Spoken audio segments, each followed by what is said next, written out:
नमस्कार दोस्तों, दिव्य साहित्य संग्रह में आपका स्वागत है। आज हम जयशंकर प्रसाद जी के प्रसिद्ध नाटक ध्रुव सामनी का पूर्ण अध्ययन आज हम करने वाले हैं। तो चलिए चालू करते हैं। यह एक ऐतिहासिक नाटक है जो इतिहास से जुड़ा हुआ है ना। ध्रुव सामनी नाटक जो जयशंकर प्रसाद जी का प्रसिद्ध नाटक है। देखते हैं पात्र कौन कौन से हैं। ध्रुव स्वामी, मंदाकिनी, कोमा, चंद्रगुप्त, रामगुप्त, शिखर स्वामी, पुरोहित, सकराज, खिंगेल, मिहिरदेव, है ना। इसका थोड़ा हम फास्ट है, इसका मैं रीडिंग करने वाली हूँ क्योंकि ये काफ़ी है ना 47 पेज का है, 47 पेजेस के हैं ये। तो इसका मैं थोड़ी जल्दी इसको रीड करूँगी, है ना।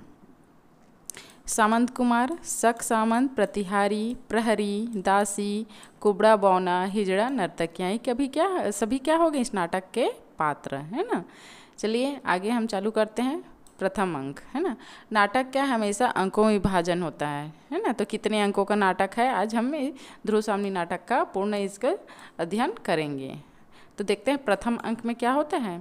शिविर का पिछला भाग, जिसके पीछे पर्वतमाला का प्राचीर है। शिविर का एक कोना दिखलाई दे रहा है जिससे सटा हुआ चंद्रा ताप टंगा है। मोटी मोटी रेशमी डोरियों से सुनहले काम के पर्दे खंभों से बंधे हैं। 2-3 सुंदर मंच रखे हुए हैं। चंद्रा ताप और पहाड़ी के बीच छोटा सा कुंज, पहाड़ी पर एक पतली जलधारा उस हरियाली में बहती है। झरने के पास शिलाओं से चिपकी हुई लता की डालियाँ पवन में हिल रही है। 2-4 छोटे बड़े वृक्ष जिन पर फूलों से लदी हुई है। सेवती की लता छोटा सा झुरमुट बना रही है। शिविर के कोने से ध्रुव स्वामी का प्रवेश। पीछे पीछे एक लंबी और कुरूप स्त्री चुपचाप नंगी तलवार लिए आती है ना, उसकी ओर रखवाली करते हुए उसके साथ ही रहती है। ध्रुव स्वामी का जब प्रवेश होता है तो उसके पीछे एक कुरूप सी स्त्री तलवार को हाथ में लिए हुए है, उसके पीछे पीछे आती है। ध्रुव स्वामी उससे कहती है, सामने पर्वत की ओर देखकर सीधा तना हुआ अपने प्रभुत्व की साकार कठोरता, अभ्रवेदी उन्मुक्त शिखर और इन क्षुद्र कोयल निरीह लताओं और पौधों को इसके चरण में लौटना ही चाहिए ना। साथ वाली खड़क धारनी की ओर देखकर, है ना, उस तलवार जो पकड़े रहती है उसकी ओर देखकर ध्रुव स्वामी उससे कहती है, क्यों मंदाकिनी नहीं आई। वह उत्तर नहीं देती। क्या वो जो तलवार रखे रहती हाथ में, वो कुछ उत्तर नहीं देती है ध्रुव स्वामी के बोलने पर। बोलती क्यों नहीं, ध्रुव स्वामी फिर कहती है, बोलती क्यों नहीं। यह तो मैं जानती हूँ कि इस राजकुल के अंतःपुर में मेरे लिए ना जाने कब से नीरव अपमान संचित रहा, जो मुझे आते ही मिला। किंतु क्या तुम जैसी दासियों से भी वही मिलेगा। इसी शैलमाला की तरह मौन रहने का अभिनय तुम ना करो, बोलो। फिर वह दांत दिखाकर विनय प्रकट करती हुई कुछ आगे बढ़ने का संकेत करती है ना। फिर दांत दिखाकर ध्रुव स्वामी को कहती है कि आगे, हाथ इशारे से आगे चलिए, आगे बढ़िए। अरे यह क्या, मेरे भाग्य विधाता, यह कैसा इंद्रजाल। उस दिन राजमहल पुरोहित ने कुछ आहुतियों के बाद मुझे जो आशीर्वाद दिया था, वह अभिशाप था। इस राजकीय अंतःपुर में सब जैसे एक रहस्य छिपाए हुए चलते हैं, बोलते हैं और मौन हो जाते हैं। फिर खड़क धारनी व्यवस्था और भय का अभिनय करते हुए आगे बढ़ने का फिर संकेत करती है। तो क्या तुम मूर्ख हो, तुम कुछ बोल न सकती हो, मेरे बातों को उत्तर भी ना दो, इसलिए तुम मेरी सेवा में नियुक्त की गई हो। यह असह्य है। इस राजकुल में एक भी संपूर्ण मनुष्यता का निदर्शन न मिलेगा क्या। जिधर देखो कुबड़े बौने, हिजड़े, गूंगे और बहरे। चिढ़ती हुई ध्रुव सामने आगे बढ़कर झरने के किनारे बैठ जाती है। खड़क धारनी भी इधर उधर देखकर ध्रुव सामने के पैरों के समीप बैठ जाती है। खड़क धारनी कहती संसक चारों ओर देखती हुई, देवी प्रत्येक स्थान और समय बोलने के योग्य नहीं होता। कभी कभी मौन रह जाना बुरी बात नहीं है। मुझे अपनी दासी समझिए, और रोत के भीतर मैं गूंगी हूँ। यहाँ संदिग्ध न रहने के लिए मुझे ऐसा ही करना पड़ता है। ध्रुव स्वामी कहती है, अरे तो क्या तुम बोलती भी हो, पर यह तो कहो, यह कपट आचरण किस लिए। खड़क धारनी कहती है, एक पीड़ित की प्रार्थना सुनाने के लिए कुमार चंद्रगुप्त को आप भूल न गई होंगी। ध्रुव स्वामी उत्कंठा से, वही ना जो मुझे बंदी बनाने के लिए गए थे। खड़क धारनी दांतों से जीभ दबाकर, यह आप क्या कह रही हैं। उनको तो स्वयं अपने भीषण भविष्य का पता नहीं, प्रत्येक क्षण उनके प्राणों पर संदेह करता है। उन्होंने पूछा है कि मेरा क्या अपराध है। ध्रुव स्वामी उदासी की मुस्कुराहट के साथ, अपराध मैं क्या बताऊं, तो क्या कुमार भी बंदी हैं। खड़क धारनी, कुछ वैसा ही देवी राजा धीराज से कहकर क्या आप उनका कुछ उपकार कर सकेंगी? ध्रुव स्वामिनी कहती, भला मैं क्या कर सकूंगी, मैं तो अपने ही प्राणों का मूल्य नहीं समझ पाती। मुझ पर राजा का कितना अनुग्रह है यह भी मैं आज तक ना जान सकी। मैंने तो कभी उनका मधुर संभाषण सुना ही नहीं। विलासितियों के साथ मदिरों में उन्मिक्त उन्हें अपने आनंद से अवकाश कहाँ है ना, उनको मतलब अपने आनंद से फुर्सत कहाँ जो मेरे साथ वो बातचीत करें। खड़गधानी कहती है, तब तो अदृष्ट ही तुम्हारे जीवन का सहायक होगा। उन्होंने पिता का दिया हुआ स्वत्व और राज्य का अधिकार तो छोड़ ही दिया, इसके साथ अपनी एक अमूल्य निधि। कहते कहते सहसा रुक जाती है। ध्रुव स्वामिनी कहती है, अमूल्य निधि वह क्या? खड़गधानी कहती है, वह अत्यंत गुप्त है देवी, किंतु मैं प्राणों की भीख मांगती हुई कह सकूंगी। ध्रुव स्वामिनी कुछ सोचकर कहती है, तो जाने दो, छिपी हुई बातों से मैं घबरा उठी हूँ। हाँ, मैंने उन्हें देखा था, वह नीरव प्राची का बाल अरुण राज चक्र सबको पिसता है, पिसने दो, हम निसहायों को और दुर्बलों को पिसने दो। खड़गधानी कहती, देवी वह वल्लरी जो झरने के समीप पहाड़ी पर चढ़ गई है, उसकी नन्ही नन्ही पत्तियों को ध्यान से देखने पर आप समझ जाएंगी कि वह काई की जाति की हैं। प्राणों की क्षमता बढ़ा लेने पर वही काई जो बिछलन बनकर गिरा सकती थी, अब दूसरों के ऊपर चढ़ने का अवलंब बन गई है। ध्रुव सामने आकाश की ओर देखकर कहती है, वह बहुत दूर की बात है। आह, कितनी कठोरता है। मनुष्य के हृदय में देवता को हटाकर राक्षस कहाँ से घुस आता है। कुमार की स्निग्ध, सरल और सुंदर मूर्ति को देखकर कोई भी प्रेम से पुलकित हो सकता है ना, कोई भी प्रेम से पुलकित हो सकता है कि तू उन्हीं का भाई। आश्चर्य। खड़गधानी कहती, कुमार को इतने में ही संतोष होगा कि उन्हें कोई विश्वासपूर्वक स्मरण कर लेता है। रही अभ्युदय की बात, सो तो उनको अपने बहुबाल और भाग्य पर ही विश्वास है। ध्रुव स्वामिनी, किंतु उन्हें कोई ऐसा साहस का काम न करना चाहिए जिसकी उनकी परिस्थिति और भी भयानक हो जाए। खड़गधानी खड़ी हो जाती है। अच्छा, तो अब तू जा और अपने मौन संकेत से किसी दासी को यहाँ भेज दे, मैं अभी यहीं बैठना चाहती हूँ। खड़गधानी नमस्कार करके जाती है और एक और दासी का प्रयास होता है ना, वो चली जाती है और किसी दूसरी दासी को रानी के पास भेज देती है, ध्रुव स्वामिनी जी के पास। दासी, दूसरी जो दासी है वो हाथ जोड़कर कहती है, देवी सायंकाल हो गया है, वनस्पतियाँ शिथिल होने लगी है। देखिए न, वेम विहारी पक्षियों का झुंड भी अपने नीड़ों में प्रसन्न कोलाहल से लौट रहा है ना, अपने अपने घोंसलों में है ना, अपने अपने नीड़ों में लौट रहा है, अपने अपने घोंसलों में लौट रहा है। क्या भीतर चलने की अभी इच्छा नहीं है? ध्रुव स्वामिनी कहती है, चलूँगी क्यों नहीं, किंतु मेरा नीड़ कहाँ है? यह तो स्वर्ण पिंजर है ना। करुण भाव से उठकर दासी कंधे पर हाथ रखकर चलने को उद्धत कहती है, नेपथ्य में कोलाहल। महादेवी कहाँ हैं? उन्हें कौन बुलाने गई है? ध्रुव स्वामिनी कहती, हे यह उतावली कैसी? प्रतिहारी प्रवेश करके घबराहट से, भट्टारा किधर आए हैं क्या? ध्रुव स्वामिनी कहती है व्यंग्य से मुस्कुराते हुए, मेरे अंचल में तो छिपे नहीं हैं, देखो किसी कुंज में ढूंढो। प्रतिहारी, अरे महादेवी लक्षमा कीजिए, युद्ध संबंधी एक आवश्यक संवाद देने के लिए महाराज को खोजती हुई मैं इधर आ गई। ध्रुव स्वामिनी कहते हैं, होंगे कहीं, यहाँ तो नहीं है। उदास भाव से दासी के साथ ध्रुव स्वामिनी का प्रस्थान। दूसरी ओर से खड़गधानी का पुनः प्रवेश और कुंज में से अपना उत्तरी संभालता हुआ रामगुप्त निकलकर एक बार प्रतिहारी की ओर फिर खड़गधानी की ओर देखता है ना। प्रतिहारी, जय हो देव, एक चिंताजनक समाचार निवेदन करने के लिए अमात्य ने मुझे भेजा है। रामगुप्त झुझलाकर कहता है, चिंता करते करते देखता हूँ कि मुझे मर जाना पड़ेगा, ठहरो।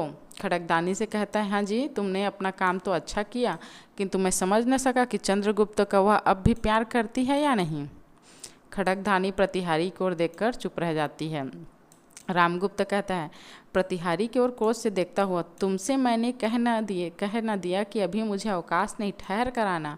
प्रतिहारी, राजाधिराज शकों ने किसी पहाड़ी राह से उतरकर नीचे का गिरिपथ रोक लिया है। हम लोगों के सीवर का संबंध राजपथ से छूट गया है, शकों ने दोनों ही ओर से हमें घेर लिया है।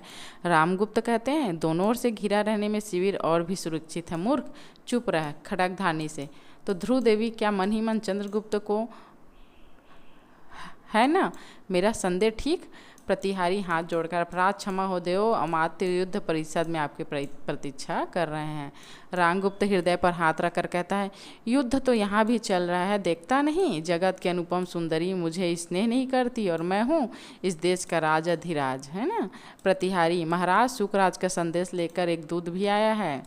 शुक्रराज नहीं सकराज का है ना। रामगुप्त आह कितनी, किंतु ध्रुव देवी उसके मन में टीस है कुछ सोचकर। जो स्त्री दूसरे के शासन में रहकर प्रेम किसी अन्य पुरुष से करती है उसमें एक गंभीर और व्यापक रस उद्वेलित रहता होगा, वही तो नहीं। जो चंद्रगुप्त से प्रेम करेगी वह स्त्री न जाने कब चोट कर बैठे, भीतर भीतर न जाने कितने कुचक्र घूमने लगेंगे। खड़गधानी से कहते हैं सुना न, ध्रुव देवी से कह देना चाहिए कि वह मुझे और मुझसे ही प्यार करें, केवल महादेवी बन जाना ही ठीक है। खड़गधानी का प्रतिहारी के साथ प्रस्थान और शिखर स्वामी का प्रवेश, है ना। जो प्रतिहारी और खड़गधानी है वहाँ से चले जाते हैं, उसके बाद शिखर स्वामी वहाँ प्रवेश करते हैं। शिखर स्वामी जी कहते हैं कुछ आवश्यक बातें कहनी है देव। किनसे? रामगुप्त से। रामगुप्त चिंता से उंगली दिखाते हुए कहते हैं जैसे अपने आप बातें कर रहा हो। ध्रुव देवी को लेकर क्या साम्राज्य से भी हाथ धोना पड़ेगा? नहीं तो फिर क्या सोचने लगता है? ठीक तो सहसा मेरे राजदंड ग्रहण कर लेने से पुरोहित, अमात्य और सेनापति लोग छिपा हुआ विद्रोह भाव रखते हैं। शिखर से कहते हैं ना केवल एक तुम्हें मेरे विश्वास पात्र हो, समझा ना। यही गिरिपद सब झगड़ों का अंतिम निर्णय करेगा। क्यों अमात्य? जिसकी भुजाओं में बल ना हो उसके मस्तिष्क में तो कुछ होना चाहिए। शिखर स्वामी कहते हैं एक पत्र देकर पहले इसे पढ़ लीजिए। रामगुप्त पढ़ते पढ़ते जैसे चौंक उठा। चौंकिया मत, यह घटना इतनी आकस्मिक है कि कुछ सोचने का अवसर नहीं मिला, है ना। तो रामगुप्त कहते हैं ठहर कर, तो ऐसा ही, किंतु एक बार भी मेरे प्रतिकूल भी नहीं, मुझे इसकी संभावना पहले से ही थी। शिखर स्वामी आश्चर्य से कहते हैं तब तो महाराज ने अवश्य ही कुछ सोच लिया होगा। मेघ संकुल आकाश की तरह जिसका भविष्य घिरा हो उसकी बुद्धि को तो बिजली के समान ही चमकना चाहिए। रामगुप्त कहते कह दूँ, सोचा तो है मैंने, परंतु क्या तुम उसका समर्थन करोगे? शिखर स्वामी कहते हैं यदि नीति युक्त हुआ तो अवश्य समर्थन करूँगा। सबके विरुद्ध रहने पर भी स्वर्गीय आर्य समुद्रगुप्त की आज्ञा के प्रतिकूल मैंने ही आपका समर्थन किया था।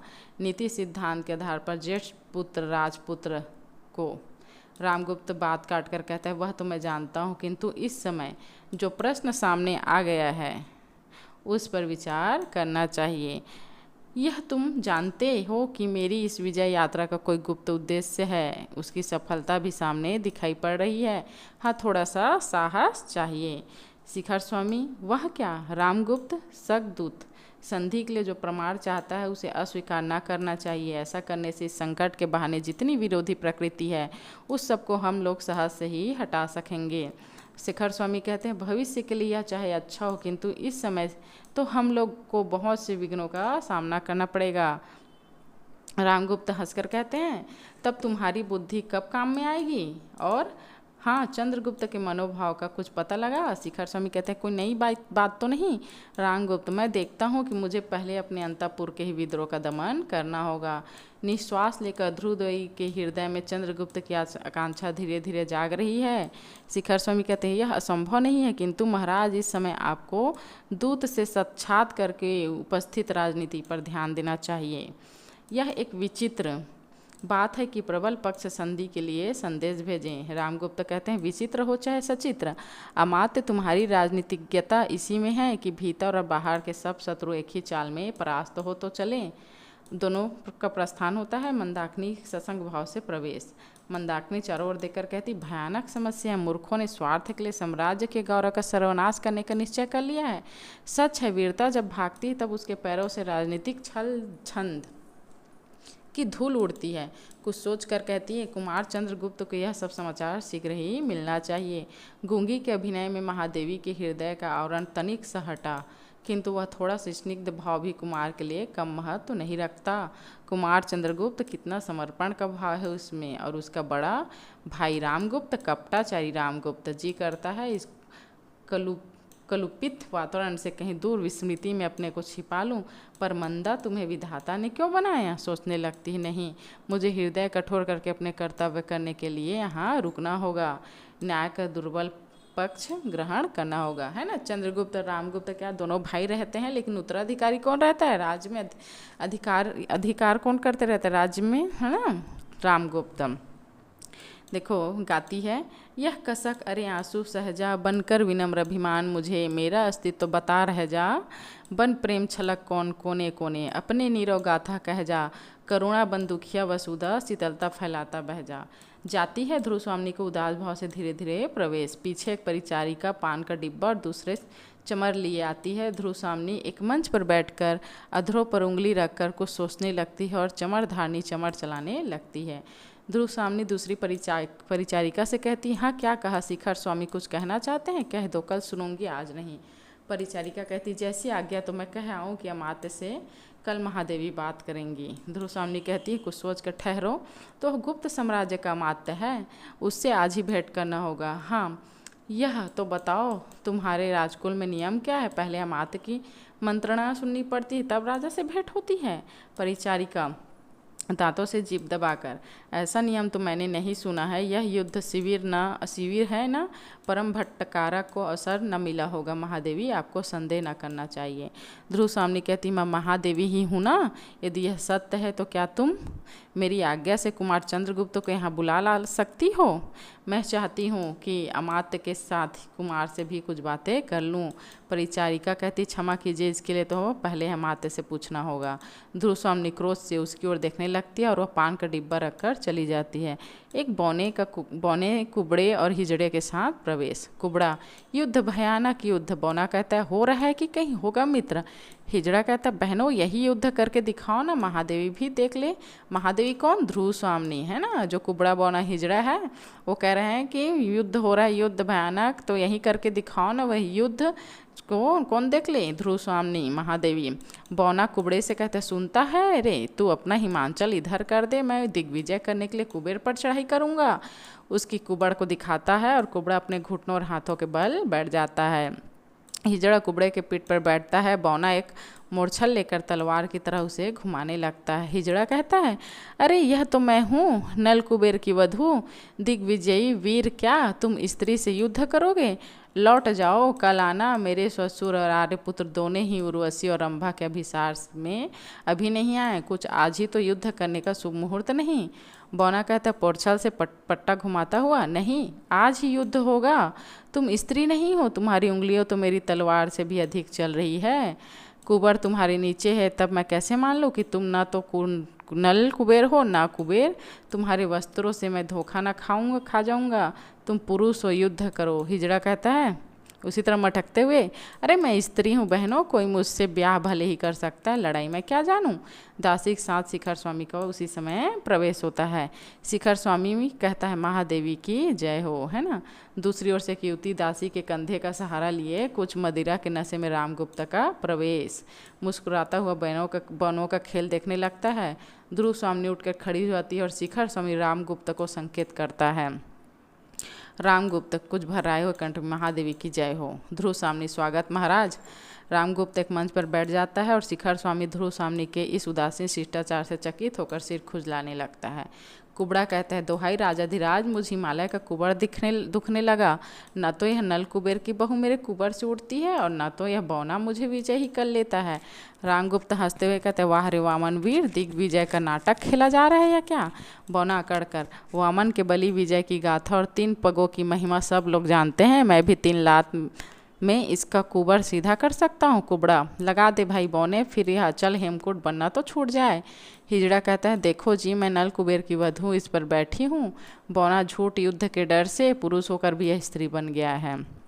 हिजड़ा, मैं तो पहले ही कह चुकी कि मैं युद्ध करना नहीं जानती। बौना, तुम नल कुबेर की स्त्री हो ना, तो अपनी विजय को उपहार समझकर मैं तुम्हारा हरण कर लूँगा और लोगों की ओर देखकर उसका हाथ पकड़कर खींचता हुआ। ठीक होगा ना? कदाचित यह धर्म के विरुद्ध न होगा। रामगुप्त क्या ठठाकर हंसने लगता है। ध्रुव स्वामी क्रोध से भड़क जाती, क्योंकि उसी के नकल वहाँ वो क्या है उन लोग कर रहे थे। अभी निकलो यहाँ से, ऐसे निर्लजता का नाटक मैं नहीं देखना चाहती। और शिखर स्वामी की ओर देखते हुए क्रोध करती है। शिखर के संकेत करने पर वे सब भाग जाते हैं। रामगुप्त कहते हैं, अरे ओ दिग्विजयी सुन तो। उठाकर ताली पीटता हुआ हंसने लगता है। ध्रुव स्वामी क्षोभ और घृणा से मुँह फिरा लेती है। शिखर स्वामी के संकेत से दासी मदिरा का पात्र ले आते हैं। उसे देखकर प्रसन्नता से आंखें फाड़कर शिखर की ओर अपना हाथ बढ़ा देता है। अमात्य आज ही महादेवी के पास में आया है और आप भी पहुंच गए, यह एक विलक्षण घटना है ना। पात्र लेकर पीता है कौन? रामगुप्त, है ना। और उसका माते कौन था? शिखर स्वामी। देव, मैं इस समय एक आवश्यक कार्य से आया हूँ। रामगुप्त कहते हैं, ओह, मैं तो भूल ही गया था, यह बर्बर सकराज क्या चाहता है?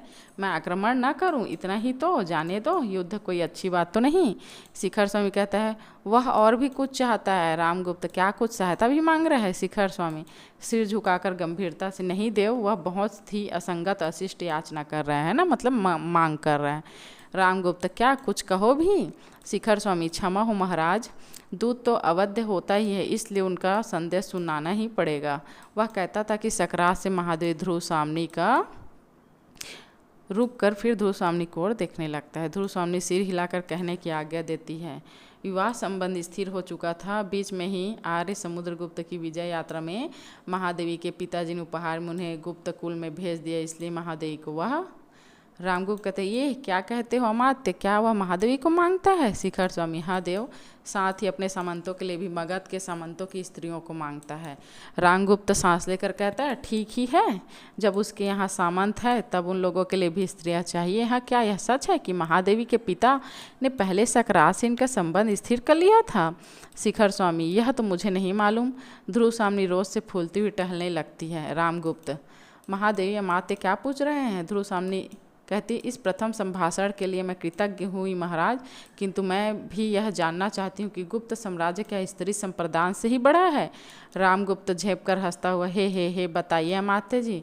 शिखर स्वामी, मैं क्या कहूँ, शत्रु पत्र का यही संदेश है, यदि स्वीकार न हो तो युद्ध कीजिए। शिविर दोनों ओर से घिरा है, उसकी बातें मानिए या मर कर भी अपनी कुल मर्यादा की रक्षा कीजिए, दूसरी कोई और उपाय नहीं है। रामगुप्त चौंकर कहता, क्या प्राण देने के अतिरिक्त कोई दूसरा उपाय नहीं है? तब तो महादेवी से पूछिए। ध्रुव स्वामी तीव्र स्वर से कहती है, और आप लोग कुबड़े बौनों और नपुंसकों का नित्य देखेंगे? मैं जानना चाहती हूँ कि किसने सुख दुख में मेरा साथ न छोड़ने की प्रतिज्ञा अग्निवेदी के सामने की? रामगुप्त चारों ओर देखकर, किसने की? कोई बोलता क्यों नहीं? ध्रुव स्वामी, तो क्या मैं राजाधिराज रामगुप्त की महादेवी नहीं हूँ? रामगुप्त, क्यों नहीं, परंतु रामगुप्त ने ऐसी कोई प्रतिज्ञा न की होगी।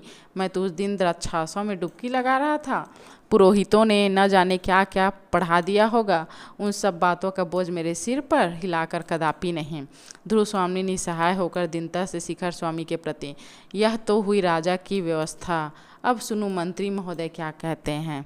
शिखर स्वामी कहते हैं, मैं कहूँगा देवी, अवसर देखकर राज्य की रक्षा करने वाली उचित संपत्ति दे देना ही तो मेरा कर्तव्य है।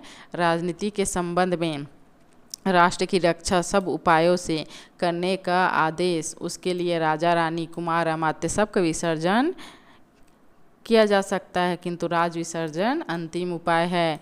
रामगुप्त प्रसन्नता से, वाह, क्या कहा तुमने, तभी तो लोग तुम्हें नीति शास्त्र का बृहस्पति समझते हैं।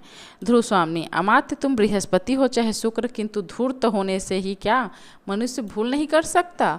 आर्य समुद्रगुप्त के पुत्र को पहचानने में तुमने भूल तो नहीं की? सिंहासन पर भ्रम से किसी दूसरे को तो नहीं बिठा दिया? रामगुप्त आश्चर्य से, क्या? ध्रुव स्वामी, कुछ नहीं, मैं केवल यही कहना चाहती हूँ कि पुरुषों ने स्त्रियों को अपनी पशु संपत्ति समझकर उन पर अत्याचार करने का अभ्यास बना लिया है, वह मेरे साथ नहीं चल सकता।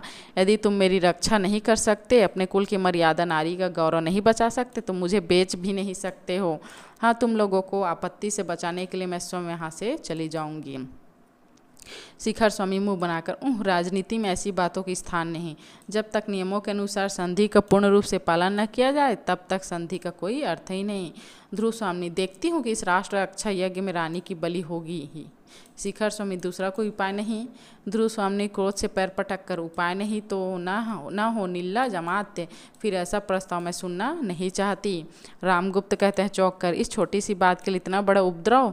दासी को ओर देकर मेरा तो कंठ सूखने लगा, वह मदिरा देती है ना? ध्रुव स्वामी दृढ़ता से, अच्छा, तो अब मैं चाहती हूँ कि अमात्य अपने मंत्रणा गृह में चले जाए। मैं केवल रानी ही नहीं किंतु स्त्री भी हूँ, मुझे अपने पति कहने वाले पुरुष से कुछ कहना है, राजा से नहीं। शिखर स्वामी दासियों के साथ वहाँ चले जाते हैं और केवल रामगुप्त ध्रुव स्वामी वहाँ रुकते हैं। रामगुप्त, ठहरो जी, मैं भी चलता हूँ, उठना चाहता है, लेकिन ध्रुव स्वामी उनका हाथ पकड़कर रोक लेती है। तुम मुझसे क्या कहना चाहती हो? ध्रुव स्वामी ठहर कर, अकेले यहाँ भय लगता है क्या? बैठिए, सुनिए, मेरे पिता ने उपहार स्वरूप कन्या दान किया था, किंतु गुप्त सम्राट क्या अपनी पत्नी शत्रु को उपहार में देंगे? घुटने के बल बैठ कर देखिए, मेरी ओर देखिए, मेरी स्त्रीत्व क्या इतने कभी अधिकारी नहीं कि अपने को स्वामी समझने वाला पुरुष उसके लिए प्राणों का पढ़ ले सके। रामगुप्त कहे उसके ओर देखते हुए कहता, तुम सुंदर हो, ओह कितनी सुंदर, किंतु सोने की कटार पर मुक्त होकर उसे कोई अपनी हृदय में डुबा नहीं सकता।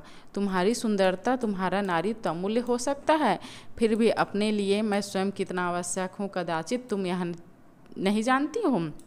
ध्रुव स्वामिनी उसके पैरों को पकड़कर कहती है, मैं गुप्त कुल की वधू होकर इस राज परिवार में आई हूँ इसी विश्वास पर। रामगुप्त उसे रोक कर कहता है, यह सब मैं नहीं सुनना चाहता। ध्रुव स्वामिनी मेरी रक्षा करो, मेरी और अपने गौरव की रक्षा करो। राजा, आज मैं शरण की प्रार्थनी हूँ। मैं स्वीकार करती हूँ कि आज तक मैं तुम्हारे विलास की सहचरी नहीं हुई, किंतु मेरा अहंकार चूर्ण हो गया है। मैं तुम्हारी होकर रहूँगी। राज्य और संपत्ति रहने पर राजा को, पुरुष को बहुत सी रानियाँ और स्त्रियाँ मिलती, किंतु व्यक्ति का मान नष्ट होने पर फिर नहीं मिलता। रामगुप्त घबराकर उसका हाथ हटाता हुआ, ओह तुम्हारा यह घातक स्पर्श बहुत ही उत्तेजनापूर्ण है। मैं नहीं, तुम मेरी रानी नहीं जाओ, तुम उसको जाना पड़ेगा। तुम उपहार की वस्तु हो। आज मैं तुम्हें किसी दूसरे को देना चाहता हूँ, इसमें तुम्हें क्यों आपत्ति हो। ध्रुव स्वामिनी खड़ी होकर रोष से, निर्लज्ज, मद्भव, क्ल्यू, ओह तो मेरा कोई रक्षक नहीं। ठहर कर, नहीं, मैं अपनी रक्षा स्वयं करूंगी। मैं उपहार में देने की वस्तु शीतल मणि नहीं हूँ। मुझे रक्त की तरल लालिमा है, मेरा हृदय उष्ण है और उसमें आत्मसम्मान की ज्योति है। उसकी रक्षा मैं ही करूंगी। रचना से कृपाण निकाल लेती है। रामगुप्त भयभीत होकर पीछे हट जाता है। तो क्या तुम मेरी हत्या करोगी। ध्रुव सामने, तुम्हारी हत्या नहीं, तुम जियो भेड़ की तरह तुम्हारा क्षुद्र जीवन, उसे न लूँगी, मैं अपने ही जीवन समाप्त करूँगी। रामगुप्त, किंतु तुम्हारे मर जाने पर उस बर्बर सकराज के पास किसको भेजा जाएगा। नहीं, ऐसा ना करो। हत्या दौड़ो दौड़ो भागता हुआ निकल जाता है। दूसरी ओर से वेग सहित चंद्रगुप्त का प्रवेश होता है। चंद्रगुप्त, हत्या, कैसी हत्या। ध्रुव स्वामिनी को देखकर, यह क्या महादेवी ठहरिए। ध्रुव स्वामिनी, कुमार इसी समय तुम्हें भी आना था। शकुरण देखती है, मैं प्रार्थना करती हूँ कि तुम यहाँ से चले जाओ। मुझे अपने अपमान में निर्वस्त्र नग्न देखने का किसी पुरुष को अधिकार नहीं है। मुझे मृत्यु की चादर से अपने को ढक लेने दो। चंद्रगुप्त, किंतु क्या कारण सुनने का मैं अधिकारी नहीं हूँ। ध्रुव स्वामिनी, सुनोगे। ठहर कर सोचती हुई, नहीं, अभी आत्महत्या नहीं करूँगी। जब तुम आ गए हो तो थोड़ा ठहरूंगी। यह तीखी छुरी इस अतृप्त हृदय में विकासोन्मुख कुसुम से मैं विषैले कीट के डंक की तरह चुभा दूं या नहीं, इस पर विचार करूंगी। यदि नहीं तो मेरी दुर्दशा का पुरस्कार क्या कुछ और है। हाँ, जीवन के लिए कृतज्ञ, उपकृत और आभारी होकर किसी के अभिमानपूर्ण आत्मविज्ञापन का भार ढोती रही। यही क्या विधाता का निष्ठुर विधान है, छुटकारा नहीं। जीवन की नियति की कठोर आदेश पर चलेगा ही, तो क्या यह मेरा जीवन भी अपना नहीं। चंद्रगुप्त, देवी, जीवन की विश्व की संपत्ति प्रमाद से छड़ी का आवेश या दुख की कठिनाइयों से उसे नष्ट करना तो ठीक नहीं। गुप्त कुल लक्ष्मी, आज यह छिन्नमस्तकता का अवतार किस लिए धारण करना चाहती हूँ, सुनो भी। ध्रुव स्वामिनी कहती, नहीं, मैं न मरूंगी, क्योंकि तुम आ गए हो। मेरी शिविका के साथ चामर सज्जित अश्व पर चढ़कर तुम्हें उस दिन आए थे। तुम्हारा विश्वासपूर्ण मुखमंडल मेरे साथ आने में क्यों इतना प्रसन्न था। चंद्रगुप्त, मैं गुप्त कुल वधू को आदर सहित ले जाने के लिए गया था, फिर प्रसन्न क्यों न होता। ध्रुव स्वामिनी, तो फिर आज मुझे शक शिविर से पहुंचाने के लिए उसी प्रकार तुमको मेरे साथ चलना होगा। आंखों से अपने आंसू पोंछते हुए ये चंद्रगुप्त से कहती है। चंद्रगुप्त कहता है, आश्चर्य से, कैसा परिहास है ना, कैसा मजाक है। ध्रुव स्वामिनी कहती, कुमार यह परिहास नहीं है, राजा की आज्ञा है। सकराज को मेरी अत्यंत आवश्यकता है। यह अवरोध बिना मेरा उपहार दिए नहीं हट सकता। चंद्रगुप्त कहता है आवेश में, यह नहीं हो सकता महादेवी। जिस मर्यादा के लिए, जिस महत्व को स्थिर रखने के लिए मैंने राजदंड ग्रहण न करके अपना मिला हुआ अधिकार छोड़ दिया, उसका यह अपमान मेरे जीवित रहते आर्य समुद्रगुप्त के स्वर्गीय गर्व को इस तरह पद दलित होना न पड़ेगा। ठहर कर, और भी एक बात है। मेरे हृदय के अंधकार में प्रथम किरण सियाकर जिसने अज्ञात भाव से अपना मधुर आलोक ढाल दिया, उसको भी मैंने केवल इसलिए भूलने का प्रयत्न किया, लेकिन फिर सहसा चुप हो जाता है। ध्रुव सामने आंखें बंद किए हुए कुतूहल भरी प्रसन्नता से, हाँ, कहो। शिखर स्वामी के साथ वहाँ रामगुप्त का प्रवेश होता है। रामगुप्त, देखो तो कुमार, यह भी कोई बात है। आत्महत्या कितना बड़ा अपराध है। चंद्रगुप्त, और आपसे तो वह भी नहीं करते बनता। रामगुप्त शिखर स्वामी से, देखो कुमार के मन में छिपा हुआ कलुष कितना भयानक है। शिखर स्वामी, कुमार विनय गुप्त काल का सर्वोत्तम गृह विधान है, उसे न भूलना चाहिए। चंद्रगुप्त व्यंग से हंसकर, अमात्य तभी तो तुमने व्यवस्था दी है कि महादेवी को देकर भी संधि की जाए, कि वही तो विनय की पराकाष्ठा है। ऐसा विनय प्रवचकों का आवरण है जिसमें सील न हो, और सील परस्पर सम्मान की घोषणा करता है। का पुरुष आर्य समुद्रगुप्त का सम्मान। शिखर स्वामी बीच में बात काटते हुए कह रहा है, उसके लिए मुझे प्राणदंड दिया जाए, मैं उसे अविचल भाव से ग्रहण करूंगा, परंतु राजा और राष्ट्र की रक्षा होनी चाहिए। इसी बीच मंदाकिनी प्रवेश करके कहती है, राजा अपने राष्ट्र की रक्षा करने में असमर्थ हैं, तब भी उस राजा की रक्षा होनी चाहिए। अमात्य, यह कैसी व्यवस्था है? तुम मृत्युदंड के लिए उत्सुक, महादेवी आत्महत्या करने के लिए प्रस्तुत, फिर यह हिचक क्यों? एक बार अंतिम बल से परीक्षा कर देखो, बचोगे तो राष्ट्र का सम्मान भी बचेगा, नहीं तो सर्वनाश। चंद्रगुप्त, आहा मंदा, भला तू कहाँ से यह उत्साह भरी बात कहने के लिए आ गई? ठीक तो है अमात्य, सुनो वह स्त्री क्या कह रही है। रामगुप्त अपने हाथों को मसलते हुए, दुर्भिसंधि, छल मेरे प्राण लेने का कौशल। चंद्रगुप्त, तब आओ हम स्त्री बन जाए और बैठकर रोएं। हिजड़ा प्रवेश करके कहता है, कुमार, स्त्री बनना सहज नहीं है, कुछ दिनों तक मुझसे सीखना होगा। सबका मुंह देखता और शिखर स्वामी के मुंह पर हाथ फेरता हुआ, तुम नहीं बन सकते, तुम्हारे ऊपर बड़ा कठोर आवरण है। फिर कुमार के पास जाकर, कुमार, मैं शपथ खाकर कह सकती हूँ कि तुम यदि अपने हाथों से मैं तुम्हें सजा दूंगी तो आपको देखकर महादेवी को भ्रम हो जाए। चंद्रगुप्त उसका कान पकड़कर बाहर कर देता है। ध्रुव स्वामी कहते, उसे छोड़ दो कुमार, यहाँ पर एक वही नपुंसक नहीं है, बहुत से लोगों में वो किसको किसको निकालोगे। चंद्रगुप्त उसे छोड़कर चिंतित से टहलने लगता है और शिखर स्वामी रामगुप्त के कानों में कुछ कहता है। चंद्रगुप्त अचानक खड़े होकर कहता है, अमात्य, तो तुम्हारी ही बात रही, हाँ, उसमें तुम्हारी सहयोगी हिजड़े की भी सम्मति मुझे अच्छी लगी। मैं ध्रुव स्वामी बनकर अन्य सामंत कुमारों के साथ सकराज के पास जाऊंगा। यदि मैं सफल हुआ तब तो कोई बात नहीं, अन्यथा मेरी मृत्यु के बाद तुम लोग जैसा उचित समझना वैसा करना। ध्रुव स्वामी कहती है चंद्रगुप्त की अपनी भुजाओं पकड़कर वो कहती है, नहीं, मैं तुमको ना जाने दूंगी। मेरे क्षुद्र दुर्बल नारी जीवन का सम्मान बचाने के लिए इतने बड़े बलिदान की आवश्यकता नहीं। रामगुप्त आश्चर्य और क्रोध से कहता है, छोड़ो छोड़ो, एक कैसा अनर्थ, सबके सामने कैसी निर्लजता। ध्रुव स्वामी चंद्रगुप्त को छोड़ती हुई जैसे चैतन्य होकर, यह पाप है, मेरे लिए अपनी बलि दे सकते हो तुम मेरे स्नेह, अथवा इससे क्या, सकराज क्या मुझे देवी बनाकर भक्ति भाव से मेरी पूजा करेगा? वाह रे लज्जाशील पुरुष। शिखर स्वामी फिर रामगुप्त के कान में कुछ कहता है। रामगुप्त तो स्वीकार सूचक सिर हिलाता है। शिखर स्वामी, राजाधिराज आज्ञा दीजिए, यही उपाय है जिसे कुमार बता रहे हैं, किंतु राजनीति की दृष्टि से महादेवी का भी वहाँ जाना आवश्यक है। चंद्रगुप्त क्रोध से, क्यों आवश्यक है? यदि उन्हें जाना ही पड़ा तो फिर मेरे जाने से क्या लाभ, तब मैं ना जाऊंगा। रामगुप्त, नहीं, यह मेरी आज्ञा है, सामंत कुमारों के साथ जाने के लिए प्रस्तुत हो जाओ। ध्रुव स्वामी, तो कुमार, हम लोगों का चलना निश्चित है, अब इसमें विलंब की आवश्यकता नहीं। चंद्रगुप्त का प्रस्थान होता है, वहाँ से चले जाते हैं चंद्रगुप्त। ध्रुव स्वामी मंच पर बैठकर रोने लगती है। रामगुप्त, अब यह कैसा अभिनय है ना, मतलब नाटक कर रही हो, मुझे तो पहले से ही तुम पे शक था और आज तुमने मेरी आंखें भी खोल दी। ध्रुव स्वामी कहती है, अनार्य, निष्ठुर, मुझे कलंक कालिमा के कारागार में बंद कर मर्म वाक्य के लिए धुएं से दम घोट कर मार डालने की आशा न करो। आज मेरी यह सहायता मुझे अमृत पिलाकर मेरी निर्लज जीवन बढ़ाने के लिए तत्पर है। उठकर हाथ से निकल जाने का संकेत करती है ना रामगुप्त को, जाओ, मैं कान चाहती हूँ। शिखर स्वामी के साथ रामगुप्त भी वहाँ से चले जाते हैं। ध्रुव स्वामी, कितना अनुभूतिपूर्ण था वह एक क्षण का आलिंगन, है ना, जब चंद्रगुप्त को पकड़ी हुई बोलती है कि तुम मेरे लिए प्राण नहीं दोगे, तो उसी को वो अनुभव बता रही से उसे अनुभव हुआ था, है ना। कितना अनुभूतिपूर्ण था वह एक क्षण का आलिंगन, कितना संतोष से भरा था। नियति ने अज्ञात भाव से मानो लू से तपी हुई वसुधा को क्षितिज के निर्जर से सायंकालीन शीतल आकाश में मिला दिया। ठहर कर, जिस वायुहीन प्रदेश में उखड़ी हुई सांसों का बंधन हो, अरगला हो, वहाँ रहते रहते जीवन असह्य हो गया था। तो भी मरूंगी नहीं, संसार के कुछ दिन विधाता के विधान में अपने लिए सुरक्षित करा लूँगी। कुमार, तुमने वहाँ वही किया जिसे मैं बचाती रही।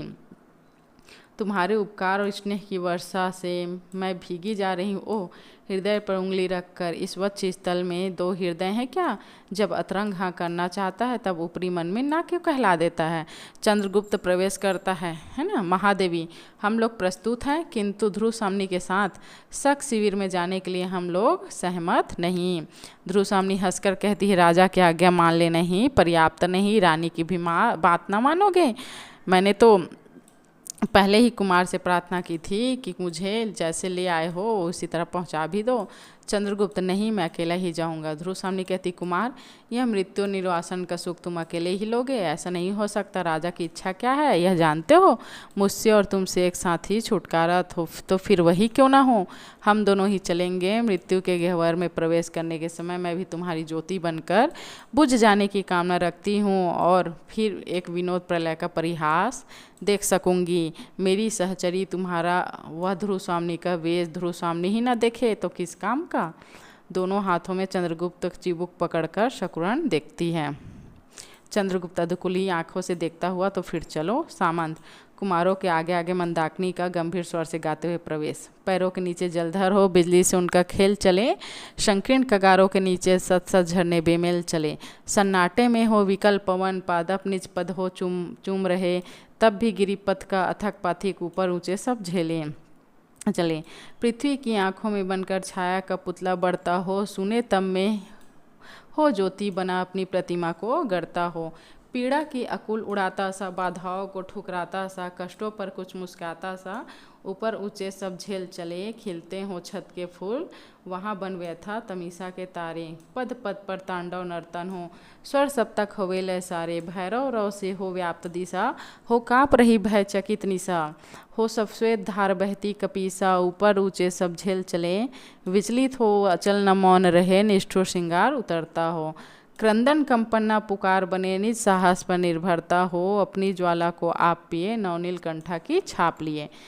विश्राम शांति को साप दिए, ऊपर ऊंचे सब झेल चले। चंद्रगुप्त और ध्रुव स्वामी के साथ सबका धीरे धीरे प्रस्थान। अकेली मंदाकिनी खड़ी रह जाती है ना। सभी चले जाते हैं, बस मंदाकिनी अकेली खड़ी रहती है।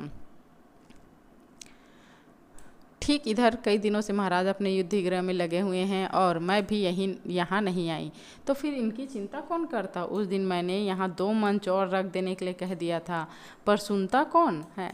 सब जैसे रक्त के प्यासे, प्राण लेने और देने में पागल। वसंत को उदास और अलस पवन आता चला जाता है, कोई उस स्पर्श से परिचित नहीं है। ऐसा तो वास्तविक जीवन नहीं। सीढ़ी पर बैठकर सोचने लगती है, प्रणय प्रेम जब सामने से आते हुए तीव्र आलोक की तरह आंखों में प्रकाश पुंज उड़ेल देता है, तब सामने की सब वस्तुएं और भी स्पष्ट हो जाती है। अपनी ओर से कोई भी प्रकाश की किरण नहीं, तब वह केवल वही हो।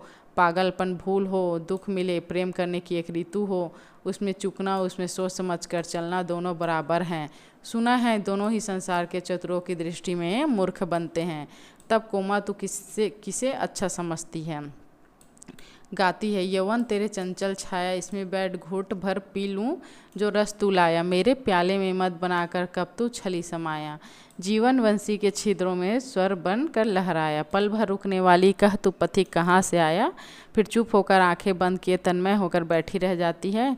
यहीं पे सकराज का प्रवेश होता है। हाथ में एक लंबी तलवार लिए हुए चिंतित भाव से आकर इस तरह खड़ा होता है जैसे जिससे कोमा को नहीं दिखता। सकराज, खिंगल अभी नहीं आया, क्या वह बंदी तो नहीं कर लिया गया है ना? सकराज वही जो ध्रुव स्वामी को मंगा था, है ना, गुप्त राज्य में। तो सकराज, खिंगल अभी नहीं आया ना, जो खिंगल ही लेके हुआ, जो है ना, खिंगल ही लेकर वह संदेश गया हुआ था। नहीं, यदि वे अंधे नहीं हैं तो उन्हें अपनी सिर पर खड़ी विपत्ति दिखाई देनी चाहिए। सोच कर विपत्ति केवल उन्हीं पर तो नहीं, हम लोगों को भी रक्त की नदी बहानी पड़ेगी। चित्र बड़ा चंचल हो रहा है तो बैठ जाऊं, इस एकांत में अपने बिखरे मन को संभाल लूं। इधर उधर देखता है, कोमा आहट पाकर उठ खड़ी होती है। उसे देखकर, अरे कोमा, हाँ महाराज, क्या आज्ञा है? सकराज उसे स्निग्ध भाव से देखकर, आज्ञा नहीं कोमा, तुम्हें आज्ञा न दूंगा। तुम रूठी हुई सी क्यों बोल रही हो? कोमा, रूठने का सुहाग मुझे मिला कब? सकराज, आजकल मैं जैसी भीषण परिस्थिति में हूँ उसमें अन्मनस्क होना स्वाभाविक है, तुम्हें यह भूल न जाना चाहिए। कोमा, तो क्या आपकी दुश्चिंताओं में मेरा भाग नहीं? मुझे उससे अलग रखने में क्या वह परिस्थिति कुछ सरल हो रही है? सकराज, तुम्हारे हृदय को उन दुर्भावनाओं में डालकर व्यथित न करना चाहता। मेरे सामने जीवन मरण का प्रश्न है। कोमा, प्रश्न स्वयं किसी के सामने नहीं आते। मैं तो समझती हूँ मनुष्य उन्हें जीवन के लिए उपयोगी समझता है। मकड़ी की तरह लटकने के लिए अपने आप ही जाला बुनता है। जीवन का प्राथमिक प्रसन्न उल्लास मनुष्य के भविष्य मंगल और सौभाग्य को आमंत्रित करता है। उससे उदासीन न होना चाहिए महाराज। सकराज कहता है, सौभाग्य दुर्भाग्य मनुष्य की दुर्बलताओं के नाम हैं। मैं तो पुरुषार्थ को ही सबका नियामक समझता हूँ। पुरुषार्थ ही सौभाग्य को खींच लाता है। हाँ, मैं इस युद्ध के लिए उत्सुक नहीं था कोमा।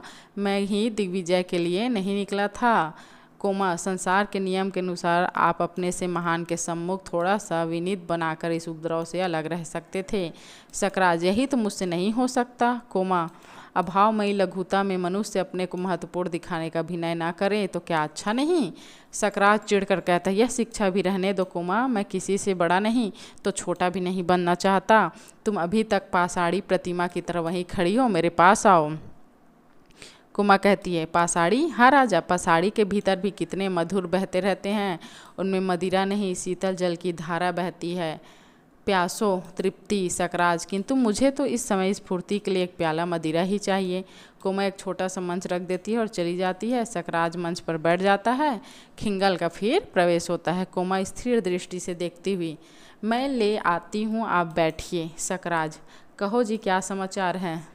खिंगल, महाराज, मैंने उन्हें अच्छी तरह समझा दिया कि हम लोगों का विरोध दृढ़ है। उन्हें दो में से एक करना ही होगा, या तो अपने प्राण दे अन्यथा मेरे संधि के नियमों का स्वीकार करें। सकराज उत्सुकता से, तो वे समझ गए? खिंगल, दूसरा उपाय ही क्या था? यह छोकड़ा रामगुप्त समुद्रगुप्त की तरह दिग्विजय करने निकला था। उसे इन बिहार पहाड़ घाटियों का परिचय नहीं मिला था, किंतु सब बातों को समझकर वह आपके नियमों को मानने के लिए बाध्य हुआ। सकराज प्रसन्नता से उठकर दोनों हाथ को किसका, खिंगल का पकड़ लेता है। तुम सच कहते हो? मुझे आशा नहीं। क्या मेरा दूसरा प्रस्ताव भी रामगुप्त ने मान लिया? स्वर्ण के कलश में मदिरा लेकर कोमा चुपके से आकर पीछे खड़ी हो जाती है। खिंगल, हाँ महाराज, उसने मांगे हुए सब उपहारों को देना स्वीकार किया और ध्रुव सामने भी आपकी सेवा में शीघ्र ही उपस्थित होगी। कोमा चौंक उठती है और सकराज प्रसन्नता से खिंगल के हाथ को झकझोरने लगता है ना। सकराज, खिंगल, तुमने कितना सुंदर समाचार सुनाया। आज देवपुत्र के स्वर्गीय आत्माएं प्रसन्न होंगी। उनकी पराजयों का यह प्रतिशोध हम लोग गुप्तों की दृष्टि में जंगली बर्बर और सभ्य, तो फिर मेरी प्रतिहिंसा भी बर्बरता के ही अनुकूल होगी। हाँ, मैंने अपनी सूर सामंतों के लिए स्त्रियां भी मांगी थी। खिंगल, वे भी साथ ही आएंगी। सकराज, तो फिर सोने की झांझ वाली नाच का प्रबंध करो। इस विजय को उत्सव मनाया जाए और मेरे सामंतों को भी शीघ्र बुला लाओ। फिर खिंगल क्या है, वहाँ से चला जाता है। सकराज अपनी प्रसन्नता से उद्विग्न सा इधर उधर टहलने लगता है और कोमा अपना कलश लिए हुए धीरे धीरे सिंहासन के पास आकर खड़ी हो जाती है। 4 सामंतों का प्रवेश, दूसरी ओर से नर्तकियों का दल आता है। सकराज उनकी ओर ही देखता हुआ सिंहासन पर बैठ जाता है। सामंत लोग उसके पैरों के नीचे सीढ़ियों पर बैठते हैं। नर्तकियाँ नाचती हुई गाती हैं। अस्ताचल पर युवती संध्या की खुजियला घुंघराली है। लो मानिक मदिरा की धारा बहने लगी निराली है। भर लो पहाड़ियों ने अपनी झीलों की रत्नामयी प्याली। झुक चली चूमने वलीरियों से लिपटी तरु की डाली। यह लगा पिघलने मनिनियों का हृदय मृदु प्रणय रोज भरा। वे हंसती हुई दुलार भरी मधुलहर उठाने वाली। भरने निकले हैं प्यार भरे जोड़े कुंजों के झुरमुट से। इस मधुर अंधेरों में अब तक क्या इनकी प्याली खाली है? भर उठी प्यालियाँ सुमनों ने सौरभ मकरंद मिलाया। कामनियों ने अनुराग भरे अधरों से उन्हें लगा ली है। वसुधा मदमाती हुई उधर आकाश लगा देखा झुकने। सब झूम रहे अपने सुख में, तूने क्यों बाधा डाली है? नर्तकियाँ जाने लगती हैं। फिर एक सामंत आता है, श्रीमान, इतनी बड़ी विजय के अवसर पर इसे सूखे उत्सव से संतोष नहीं, जबकि कलश सामने भरा हुआ रखा है। सकराज, ठीक है, इन लोगों को केवल कहकर ही नहीं, प्यालियाँ भी देनी चाहिए। सब पीते हैं और नर्तकियाँ के को सानुरोध प्रदान करा रहे हैं। दूसरा सामंत, श्रीमान की आज्ञा मानने के अतिरिक्त दूसरी गति नहीं। उन्होंने समझ से काम लिया, नहीं तो हम लोगों को एक रात की कालीमा में रक्त की लाली मिलानी पड़ती। तीसरा सामंत, क्यों बकबक करते हो? चुपचाप इस बिना परिश्रम की विजय का आनंद लो, लड़ना पड़ता तो सारी हेकड़ी भूल जाती है। दूसरा सामंत क्रोध से लड़खड़ाता हुआ उठता है, हमसे।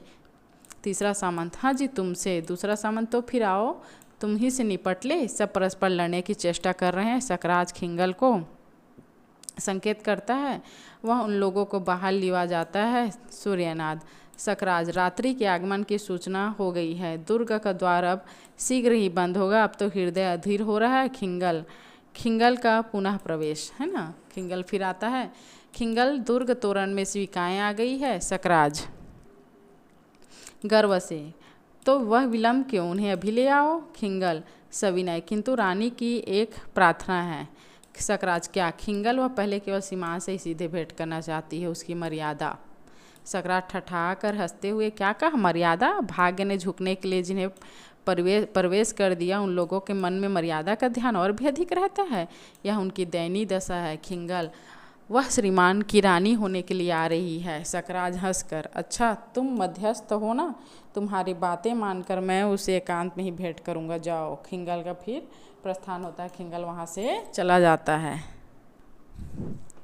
कोमा, महाराज मुझे क्या आज्ञा है। सकराज चौंक कर, अरे तुम अभी यहीं खड़ी हो, मैं तो जैसे ही भूल ही गया था, हृदय चंचल हो रहा है, मेरे समीप आओ। कोमा।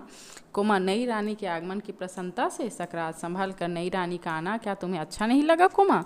कोमा निर्विकार भाव से, संसार में बहुत सी बातें बिना अच्छी लगे हुए भी अच्छी लगती है, और बहुत सी अच्छी बातें बुरी मालूम पड़ती हैं। सकराज झुंझलाकर, तुम तो आचार्य महिरदेव की तरह दार्शनिक की सी बातें कर रही हो। कोमा, वे मेरे पिता तुल्य हैं, उन्हीं की शिक्षा में मैं पली हूँ। हाँ ठीक है, जो बातें राजा को अच्छी लगें वे ही मुझे भी रुचनी ही चाहिए। सकराज अव्यवस्थित होकर, अच्छा तुम इतनी अनुभूतिमयी हो, यह मैं आज जान सका। कोमा, राज तुम्हारी स्नेह सूचनाओं की सहज प्रसन्नता और मधुर आलापों ने जिस दिन मन में नीरस और नीरस शून्य में संगीत की, वसंत की और मकरंद की सृष्टि की थी, उसी दिन मैं तो अनुभूतिमयी बन गई हूँ। क्या वह मेरा भ्रम था, कह दो कि वह तेरी भूली थी। उत्तेजित कोमा सिर उठाकर राजा से आंख मिलाती है। सकराज संकोच से, नहीं कोमा, वह भ्रम नहीं था, मैं सचमुच तुम्हें प्यार करता हूँ। कोमा, उसी तरह तब भी यह बात है। सकराज सत्संग, कौन सी बात। कोमा, वही जो आज होने जा रही है। मेरे राजा, आज तुम एक स्त्री को अपने पति से विच्छेद कराकर अपने गर्व की तृप्ति के लिए कैसा अनर्थ कर रहे।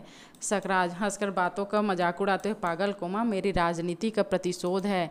कोमल दृढ़ता से, किंतु राजनीति का प्रतिशोध क्या एक एक को कुचले बिना पूरा नहीं हो सकता। सकराज, जो विषय न समझ में आवे इस पर विवाद न करो। कोमा खिन्न होकर, मैं क्यों न करूँ, ठहर कर, किंतु नहीं, मुझे विवाद करने का अधिकार नहीं, यह मैं समझ गई। वह दुखी होकर जाना चाहती है। दूसरी ओर से मिहिरदेव का प्रवेश। सकराज संभ्रम से खड़ा होकर, धर्म पूज्य, मैं वंदना करता हूँ। मिहिरदेव, कल्याण हो। कोमा के सिर पर हाथ रखकर कहता है, बेटी मैं तो तुझको ही देखने चला आया, तू उदास क्यों है।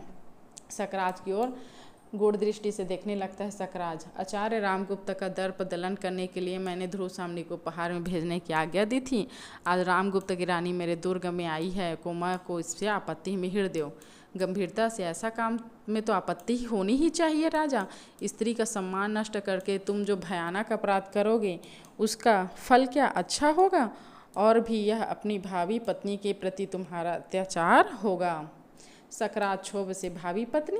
मिहिरदेव, अरे क्या तुम इस क्षणिक सफलता से प्रमत्त हो जाओगे। क्या तुमने अपने आचार्य की प्रतिपालिता कुमारी के साथ स्नेह का संबंध नहीं स्थापित किया है। क्या इसमें भी संदेह है राजा। स्त्रियों के स्नेह विश्वास भंग कर देना कोमल तंतु को तोड़ने से भी सहज है, परंतु सावधान होकर उसके परिणामों को भी सोच लो। सकराज, मैं समझता हूँ कि आप मेरी राजनीतिक कामों में हस्तक्षेप न करें तो अच्छा हो। मिहिरदेव, राजनीति ही मनुष्य के लिए सब कुछ नहीं, राजनीति के पीछे नीति से भी हाथ न धो बैठो, जिसका विश्व मानव के साथ व्यापक संबंध है।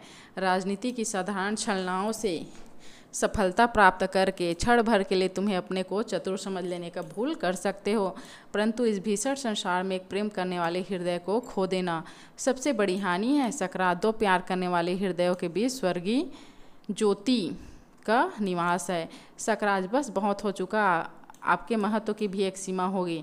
अब यह आप यहाँ से नहीं जाते तो मैं चला जाता हूँ। फिर वहाँ से सकराज चले जाते हैं। मिहिरदेव, चल कोमा, हम लोग को लताओं वृक्षों और चट्टानों से छाया और सहानुभूति मिलेगी। इस दुर्ग से बाहर चल। कोमा गदगद कर्ण से, पिताजी। मिहिरदेव बेटी हृदय को संभाल, कष्ट सहन करने के लिए प्रस्तुत हो जा।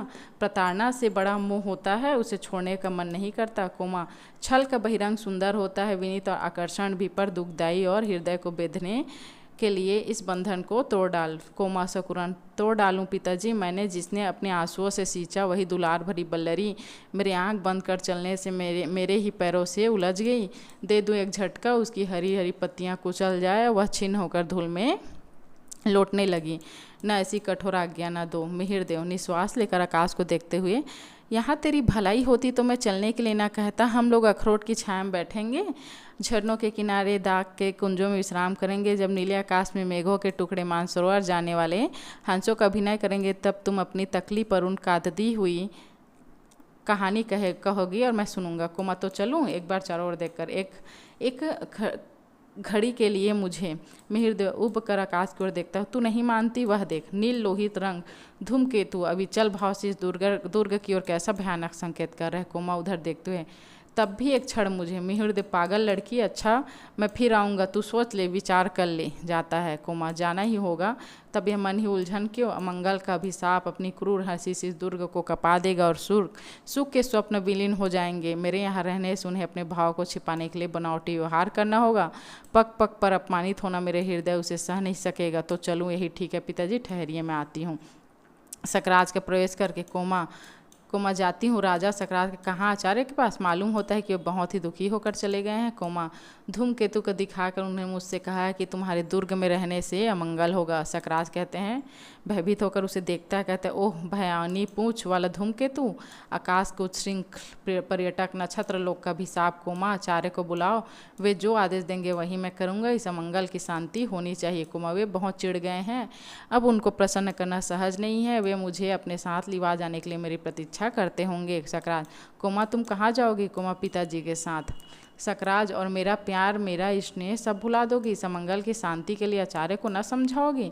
कोमा खिन्न होकर, प्रेम का नाम न लो, वह एक पीड़ा थी जो छूट गई, उसकी कसक भी धीरे धीरे दूर हो जाएगी। राजा मैं तुम्हें प्यार नहीं करती, मैं तो दर्प से दीप्त तुम्हारी महत्वमयी पुरुष मूर्ति की पुजारिन थी, जिसमें पृथ्वी पर अपने पैरों से खड़े रहने की दृढ़ता थी। इस स्वार्थ मलिन कलुष से भरी मूर्ति से मेरा परिचय नहीं। अपने तेज की अग्नि से जो सब कुछ भस्म कर सकता हूँ, उस दृढ़ता का आकाश के नक्षत्र कुछ बना बिगाड़ नहीं सकते। तुम आशंका मात्र दुर्बल, कंपित और भयभीत हो। सकरात धूमकेतु को बार बार देखता हुआ भयानक, कोमा मुझे बचाओ। कोमा जाती हूँ महाराज, पिताजी मेरी प्रतीक्षा करते होंगे। जाती है। सकराज अपने सिंहासन पर दुखी होकर बैठ जाता है। प्रहरी प्रवेश करके कहते हैं, महाराज ध्रुव स्वामी ने पूछा एकांत हो जाऊं? सकराज, हाँ कह दो, यह एकांत है, ये देखो यहाँ दूसरा कोई ना आवे। प्रहरी जाता है। सकरात चंचल होकर टहलने लगता है। धूमकेतु को दृष्टि जाती है तो भयभीत होकर बैठ जाता है। सकरात, तो इसका कोई उपाय नहीं, ना जाने क्यों मेरे हृदय घबरा रहा है। कोमा को समझा बुझा कर ले जाना चाहिए सोचकर, किंतु इधर ध्रुव स्वामी जो आ रही है तो भी देखूं, यदि कोमा प्रसन्न हो जाए। जाता है। स्त्री वेश में चंद्रगुप्त आगे और पीछे ध्रुव स्वामी स्वर्ण खचित उत्तरी में सब अंग छिपाए हुए आती है। केवल खुले मुंह प्रसन्न चेष्टा दिखाई देती है। चंद्रगुप्त, तुम आज कितनी प्रसन्न हो। ध्रुव स्वामी, और तुम क्या नहीं? चंद्रगुप्त, मेरे जीवन निरीथ का ध्रुव नक्षत्र इस घोर अंधकार में अपनी स्थिर उज्ज्वलता से चमक रहा है। आज महोत्सव है ना। ध्रुव स्वामी, लौट जाओ, इस तुच्छ नारी जीवन के लिए इतने महान उत्सर्ग की आवश्यकता नहीं। चंद्रगुप्त, देवी यह तुम्हारा क्षणिक मोह है, मेरी परीक्षा न लो। मेरे शरीर न चाहो जो रूप धारण किया हो, किंतु हृदय निश्छदम है। ध्रुव स्वामी, अपनी कामना की वस्तु न पाकर यह आत्महत्या जैसा प्रसंग तो नहीं है। चंद्रगुप्त, तीखे वचनों से मर्माहत करके भी आज कोई मुझे इस मृत्यु पक्ष से विमुख नहीं कर सकता। मैं केवल अपना कर्तव्य करूं, इसी में मुझे सुख है। ध्रुव स्वामी संकेत करती सकराज का प्रवेश होता है। दोनों चुप हो जाते हैं। वह दोनों को चकित होकर देखता है। सकराज, मैं किसको रानी समझूं? रूप का ऐसा तीव्र आलोक नहीं मैंने कभी नहीं देखा था। इसमें कौन ध्रुव स्वामी है? ध्रुव स्वामी, यह मैं आ गई हूँ। चंद्रगुप्त हंसकर, सकराज को तुम धोखा नहीं दे सकती हो। ध्रुव स्वामी कौन है? यह एक अंधा भी बता सकता है। ध्रुव स्वामी कहती है आश्चर्य से, चंद्रे तुमको क्या हो गया? यहाँ आने पर तुम्हारी इच्छा रानी बनने की हो गई है, या मुझे सकरात से बचा लेने की? यह तुम्हारी स्वामी भक्ति है। सकरात चकित होकर दोनों की ओर देखता है। चंद्रगुप्त, कौन जाने तुम ही ऐसा कर रही हो। ध्रुव स्वामी, चंद्रे तुम मुझे दोनों ओर से नष्ट न करो, यहाँ से लौट जाने पर क्या गुप्त कुल अंतःपुर में रहने पाऊंगी। चंद्रगुप्त चंद्रे कहकर मुझको पुकारने में तुम्हारा क्या तात्पर्य है? अच्छा झगड़ा तुमने फैलाया, इसलिए मैंने एकांत में मिलने की प्रार्थना की थी। ध्रुव स्वामी, तो क्या मैं यहाँ भी चली जाऊंगी? सकराज, ठहरो, दोनों की ओर ध्यान से देखता हुआ, क्या चिंता यदि दोनों को ही रानी समझ लूँ? ध्रुव स्वामी, चंद्रगुप्त, हे सकराज, क्यों, इसमें क्या बुरी बात है? चंद्रगुप्त जी, नहीं, यह नहीं हो सकता। ध्रुव स्वामी, कौन है? पहले इसका निर्णय होना चाहिए। ध्रुव स्वामी क्रोध से, चंद्र, मेरा भाग्य के आकाश में धूमकेतु से अपनी गति बंद करो। सकराज, धूमकेतु को ओर देखकर भयभीत सा, ओह भयानक व्यग्र भाव से टहलने लगता है। चंद्रगुप्त सकराज की पीठ पर हाथ रखकर, सुनिए। ध्रुव स्वामी, चंद्रे, चंद्रगुप्त, इस धमकी से तो कोई लाभ नहीं है। ध्रुव स्वामी, तो फिर मेरा और तुम्हारा जीवन मरण साथ ही होगा। चंद्रगुप्त, तो डरता कौन, दोनों ही शीघ्र कटान निकाल लेते हैं। सकराज घबरा कर, यह क्या, तुम लोग यह क्या कर रही हो? ठहरो, आचार्य ने ठीक कहा, आज शुभ मुहूर्त नहीं, मैं कल विश्वसनीय व्यक्ति को बुलाकर इसका निश्चय करूँगा। तुम लोग विश्राम करो। ध्रुव स्वामी, नहीं, इसका निश्चय तो आज ही होना चाहिए। सकराज बीच में खड़ा होकर, मैं कहता हूँ ना। चंद्रगुप्त बाहर कहने वाले, ध्रुव स्वामी मानो चंद्रगुप्त के आक्रमण से भयभीत होकर पीछे हटती है और तुरेनाद करती है। सकराज आश्चर्य से उसे सुनता हुआ सहसा घूमकर चंद्रगुप्त का हाथ पकड़ लेता है। ध्रुव स्वामी झटके से चंद्रगुप्त को उत्तरी खींच लेता है और चंद्रगुप्त का हाथ छुड़ाकर सकराज को घेर लेता है। सकराज चकित से, ए, यह तुम कौन प्रवंचक? चंद्रगुप्त, मैं हूँ चंद्रगुप्त, तुम्हारा काल, मैं अकेला आया हूँ तुम्हारी वीरता के परीक्षा लेने सावधान। सकराज भी कटार निकालकर युद्ध के लिए अग्रसर होता है। युद्ध और सकराज की मृत्यु, बाहर दुर्ग में कोलाहल, ध्रुव स्वामी की जय का हल्ला मचाते हुए रक्त रक्त कलेवर सामंत कुमारों का प्रवेश। ध्रुव स्वामी और चंद्रगुप्त घेर कर संवेद स्वर में, ध्रुव स्वामी की जय हो। तृतीय अंक, सक दुर्ग के भीतर एक प्रकोष्ठ, तीनों मंचों में 2 खाली और एक।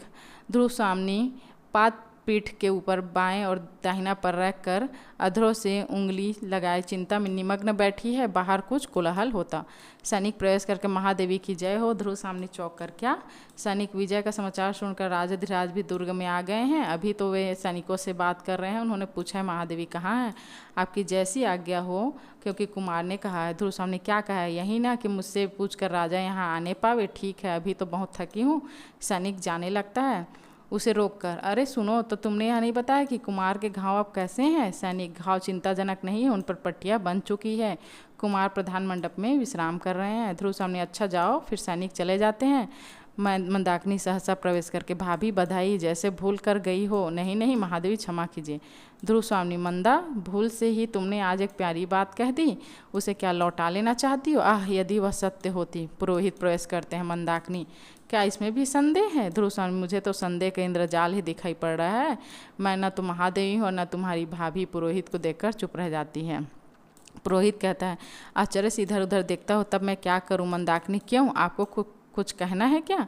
पुरोहित, ऐसे उपद्रव के बाद शांति कर्म होना आवश्यक है, इसलिए मैं स्वस्थयन करने आया था, किंतु आप तो कहती हैं कि मैं महादेवी ही नहीं हूँ। ध्रुव स्वामी तीखे स्वर में, पुरोहित जी, मैं राजनीति नहीं जानती, किंतु इतना समझती हूँ कि जो रानी शत्रु के लिए उपहार में भेज दी जाती है वह महादेवी की उच्च पदवी से पहले ही वंचित हो गई होगी।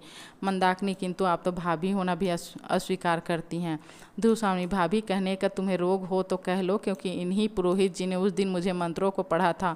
उस दिन के बाद मुझे कभी राजा से सरल संभाषण करने का अवसर ही न मिला। हाँ, न जाने मेरे किस अपराध पर संदिग्ध होकर उन्होंने जब मुझे निर्वासित किया, तभी मैंने उनसे अपने स्त्री होने के अधिकार की रक्षा की भीख मांगी थी, वह भी न मिली, और मैं बलि पशु की तरह अकुरण आज्ञा की डोर में बंधी हुई सकदुर्ग में भेजी गई। तब भी तुम मुझे भाभी कहना चाहती हो? मंदाकिनी सिर झुका, यह गहरित और ग्लानिजनक प्रसंग है। पुरोहित, यह मैं क्या सुन रहा हूँ? मुझे तो यह जानकर प्रसन्नता हुई कि वीर रमणी की तरह अपने साहस के बल पर महादेवी ने इस दुर्ग पर अधिकार किया है। ध्रुव स्वामी, आप झूठ बोलते हैं। पुरोहित आश्चर्य से, मैं और झूठ? ध्रुव स्वामी, हाँ, आप और झूठ नहीं, स्वयं आप ही मिथ्या हैं। पुरोहित हंसकर, क्या आप वेदांत की बात जानती हैं? तब तो कहती संसार मिथ्या है ही, तब तो संसार मिथ्या है ही। ध्रुव स्वामी क्रोध से, संसार मिथ्या है या नहीं यह तो मैं नहीं जानती, परंतु आपका कर्मकांड और शास्त्र क्या सत्य है जो सदैव रक्षणीय स्त्री की यह दुर्दशा हो रही? पुरोहित मंदाकिनी से, बेटी तुम ही बताओ, यह मेरा भ्रम है या महादेवी का रोष? ध्रुव स्वामी, रोष है। हाँ, मैं रोष में जली जा रही हूँ। इतना बड़ा उपहार धर्म के नाम पर स्त्री की आज्ञाकारिता, यह पैशाचिक परीक्षा मुझसे बलपूर्वक ली गई। पुरोहित, तुमने जो मेरा राक्षस विवाह कराया है उसका उत्सव भी कितना सुंदर है। यह जनसहार देखो, अभी उस प्रकोष्ठ में रक्त से सनी हुई सकराज की लोथ पड़ी होगी। कितने ही सैनिक दम तोड़ते होंगे और इस रक्तधारा में तीर्थ हुई राक्षसी सी सांस ले रही हूँ। तुम्हारा स्वयं मुझे शांति देगा? मंदाकिनी, आर्य आप बोलते क्यों नहीं? आप धर्म के न्यायत हैं।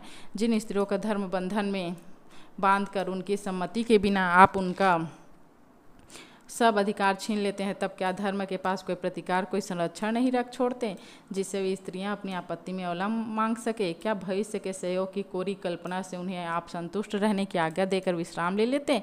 पुरोहित, नहीं, स्त्री और पुरुष का परस्पर विश्वास पूर्वक अधिकार, रक्षा और सहयोग ही तो विवाह कहा जाता है।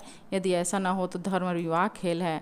ध्रुव स्वामी, खेल हो या न हो, किंतु एक क्लीब पति के द्वारा परित्यक्ता नारी का मृत्यु मुख में जाना ही मंगल है। उसे स्वचैन और शांति की आवश्यकता नहीं। पुरोहित, आश्चर्य से, यह मैं क्या सुन रहा हूँ? विश्वास नहीं होता। यदि ये बातें सत्य हैं तब मुझे फिर एक बार धर्मशास्त्र को देखना होगा। फिर वो यहाँ से चले जाते हैं। मिहिरदेव के साथ कोमा का प्रवेश होता है। ध्रुव स्वामी, तुम लोग कौन हो? कोमा, मैं पराजित शक जाति की एक बालिका हूँ। ध्रुव स्वामी, और? कोमा, और मैंने प्रेम किया था। ध्रुव स्वामी, एक घोर अपराध का तुम्हें क्या दंड मिला? कोमा, वही जो स्त्रियों को प्राय मिला करता है, निराशा, निष्पीड़न और उपहास। रानी, मैं तुमसे भीख मांगने आई हूँ। ध्रुव स्वामी, शत्रुओं के लिए मेरे पास कुछ नहीं है। अधिक हट करने पर दंड मिलना भी असंभव नहीं है। मिहिरदेव, दीर्घ निश्वास लेकर, पागल लड़की हो चुका ना, अब भी तू न चलेगी? कोमा सिर झुका लेती है। मंदाकिनी, तुम क्या चाहती हो? कोमा, रानी तुम भी स्त्री हो, क्या स्त्री की व्यथा न समझोगी? आज तुम्हारी विजय का अंधकार तुम्हारे शाश्वत अस्तित्व को ढक ले, किंतु सबके जीवन में एक बार प्रेमी की दीपावली जलती है, जली होगी अवश्य। तुम्हारे भी जीवन में आलोक का महोत्सव आया होगा, जिसमें हृदय को पहचानने का प्रयत्न करता है, उदार बनता है और सर्वस्व दान करने का उत्साह रखता है। मुझे सकराज का 100 चाहिए। ध्रुव स्वामी सोचकर, जलो, प्रेम के नाम पर जितना जलना चाहती हो तो तुम 100 को ले जाकर जलो। जीवित रहने का मालूम होता है कि तुम्हें अधिक शीतलता मिल चुकी है। अवश्य, तुम्हारा जीवन धन्य और शानिक से इसे ले जाने तुम। कोमा चली जाती है। मंदाकिनी, स्त्रियों के इस बलिदान का भी कोई मूल्य नहीं है। कितनी असहाय दशा है। अपने निर्भर और अलंब खोजने वाले हाथों में यह पुरुषों के चरणों को पकड़ती है और वह सदैव इनको तिरस्कार, घृणा और दुर्दशा की भिक्षा से उपकृत करता है। तब भी यह बावली मानती हैं। ध्रुव स्वामी, भूल है, भ्रम है ठहर, किंतु उसका कारण भी है। पराधीनता का एक परंपरा सी उनकी नस नस में, उनकी चेतना में न जाने किस योग से घुस गई है। उन्हें समझ कर भी भूल करनी पड़ेगी। क्या वह मेरी भूल न थी? जब मुझे निर्वासित किया गया तब मैं अपनी आत्ममर्यादा के लिए कितनी तड़प रही थी और राजा धीराज रामगुप्त के चरणों में रक्षा के लिए गिरी। कोई उपाय चला नहीं। पुरुषों के प्रभुता का जाल मुझे अपने निर्देश पर ले आया। मंदा दुर्ग की विजय मेरी सफलता या मेरा दुर्भाग्य, इसे मैं नहीं समझ सकी। राजा से मैं सामना करना नहीं चाहती। पृथ्वी तल से जैसे एक सकार घृणा निकालकर मुझे अपने पीछे लौट चलने का संकेत कर रही हो। क्यों? क्या यह मेरे मन का कलूष है? क्या मैं मानसिक पाप कर रही हूँ? उन्मत्त भाव से प्रस्थान। मंदाकिनी, नारी हृदय जिसके मध्य बिंदु से हटकर शास्त्र का एक मंत्र कील की तरह गड़ गया हो और उसे अपने सरल प्रवर्तन चक्र में घूमने से रोक रहा है, निश्चय ही वह कुमार चंद्रगुप्त की अनुरागनी है। चंद्रगुप्त सहसा प्रवेश करके, कौन है? मंदाकिनी, अरे कुमार, अभी थोड़ा विश्राम करते। चंद्रगुप्त बैठते हुए, विश्राम? मुझे कहाँ विश्राम, मैं अभी वहीं से प्रस्थान करने वाला हूँ। मेरा कर्तव्य पूर्ण हो चुका है, यहाँ मेरा ठहरना अच्छा नहीं है।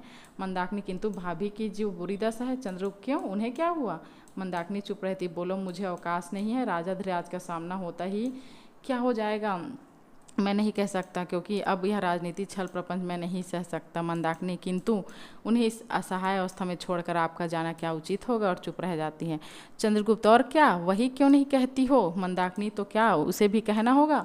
महादेवी बनने के पहले ध्रुव स्वामी का जो मनोभाव था वह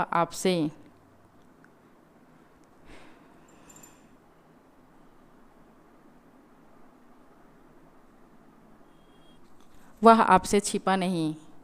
है ना। चंद्रगुप्त किंतु मंदाकिनी, उसकी चर्चा करने से क्या लाभ। मंदाकिनी हृदय में नैतिक साहसा, वास्तविक प्रेरणा और पौरुष की पुकार एकत्र करके सोचिए तो कुमार कि अब आपको क्या करना चाहिए। चंद्रगुप्त चिंतित भाव से टहलने लगता है। नेपथ्य में कुछ लोगों के आने जाने का शब्द और कौतूहल देखूं तो यह क्या है। और महादेवी कह गई प्रस्थान। चंद्रगुप्त विधान की एक स्याही एक बिंदु गिर पर भाग्य लिपि पर कालीमा चढ़ा देता है। मैं आज यह स्वीकार करने में संकुचित हो रहा हूँ कि ध्रुवदेवी मेरी है, ठहर कर वह मेरी है। उसे मैंने आरंभ से ही अपनी संपूर्ण भावना से प्यार किया। मेरे हृदय में गहन अंत स्थल से निकली हुई यह मुख स्वीकृति आज बोल रही मैं पुरुष हूँ नहीं। मैं अपनी आंखों से अपना वैभव अधिकार दूसरे का न्याय से छीनते देख रहा हूँ। और मेरी वाग्दत्ता पत्नी मेरी ही अनुत्साह से आज मेरी नहीं रही। नहीं, यह सील का कपट मोह और प्रवचना मैं जो हूँ वही तो नहीं स्पष्ट रूप से प्रकट कर सका। यह कैसी विडम्बना है। विनय के आवरण में मेरी कायरता अपने को कब तक छिपा सके। एक और से मंदाकिनी का प्रवेश होता है। मंदाकिनी सकराज का शव लेकर जाते हुए आचार्य और उसकी कन्या का राजा धृतराज के साथ सैनिकों ने वध कर डाला। ध्रुव स्वामी दूसरी ओर से प्रवेश करके सामंत कुमारों का प्रवेश। सामंत कुमार सब एक साथ ही स्वामी आपकी आज्ञा के विरुद्ध राजधीराज ने निरीह शकों का संहार करवा दिया। ध्रुव स्वामी फिर आप लोग इतना चंचल क्यों हैं। राजा को आज्ञा देनी चाहिए और प्रजा को नतमस्तक होकर उसे मानना होगा। सामंत कुमार किंतु अब असह्य है राज सत्ता के अस्तित्व के घोषणा के लिए इतना भयंकर प्रदर्शन। मैं तो कहूँगा इस दुर्ग में आपकी आज्ञा के बिना राजा का आना अन्याय है। ध्रुव स्वामी मेरे वीर सहायकों, मैं तो स्वयं एक परित्यक्ता और हतभागिनी स्त्री हूँ। मुझे तो अपनी स्थिति की कल्पना में से भी क्षोभ हो रहा है। मैं क्या कहूँ। सामंत कुमार मैं सच कहता हूँ रामगुप्त जैसे राजपथ को कलुषित करने वाले के लिए मेरे हृदय में तनिक भी श्रद्धा नहीं। विजय का उत्साह दिखाने वहाँ वे किस मुँह से आए जो हिंसक पाखंडी छीव और क्लीव हैं। रामगुप्त सहसा शिखर स्वामी के साथ प्रवेश करते हैं। क्या कहा, फिर से तो कहना। सामंत कुमार गुप्त काल के गौरव को कलंक कालिमा के सागर में निमज्जित करने वाले शिखर स्वामी उसे बीच में ही रोककर चुप रहो। क्या तुम लोग किसी के बहकाने में आवेश हो गए हो। चंद्रगुप्त की ओर देखकर कुमार यह क्या हो रहा है। चंद्रगुप्त उत्तर देने की चेष्टा में चुप रह जाता है। रामगुप्त द्रोणित पाखंडी पामरो, तुम्हें इस धृष्टता का कोट दंड भोगना पड़ेगा। नेपथ्य की ओर देखकर इन विद्रोही को बंदी करो।